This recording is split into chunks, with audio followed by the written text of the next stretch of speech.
জিও যে set top box আছে সেই সেট টপ বক্সে আপনারা গুগল ক্রোম এছাড়াও ফেসবুক এছাড়াও বিভিন্ন ধরনের যে অ্যাপ্লিকেশান আছে সেগুলো কীভাবে চালাবেন সে সম্পর্কে জানাবো। তো এখানে দেখতে পাচ্ছেন জিও স্ফিয়ার হেয়ার, এই অ্যাপ্লিকেশানের উপরে আপনারা ক্লিক করবেন। এরপরে এই ধরনের ইন্টারফেস আসবে। প্রথমে আছে স্ট্যান্ডার্ড মোড, তারপর আছে স্টাডি মোড। তো আপনারা প্রথমে যে স্ট্যান্ডার্ড মোডটা আছে সেই মোডটাকে ওকে করবেন। ওকে করার পরে আপনাদের সামনে দেখবেন এই ধরনের একটি পেজ চলে আসবে।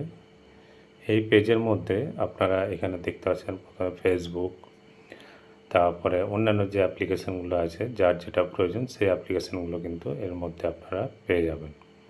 এখান থেকে আপনারা চাইলে যে কোনো অ্যাপ্লিকেশান আপনারা কিন্তু ইউজ করতে পারবেন, চালাতে পারবেন। এছাড়াও গুগল ক্রোম যদি আপনারা ইউজ করতে চান তাহলে এখানে আপনারা যা সার্চ করবেন সেই সার্চ বারে সার্চ করলে পরে আপনাদের গুগল ক্রোমের যে হোম পেজ সেটা কিন্তু চলে আসবে।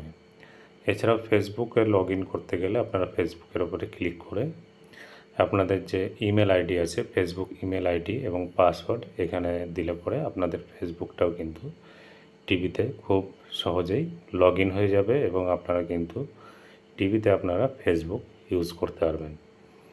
তো এভাবে আপনারা চাইলে পরে আপনারা আপনাদের টিভিতে ফেসবুকটিকে লগ ইন করতে পারবেন এবং গুগল ক্রোম ব্রাউজার ইউজ করতে পারবেন।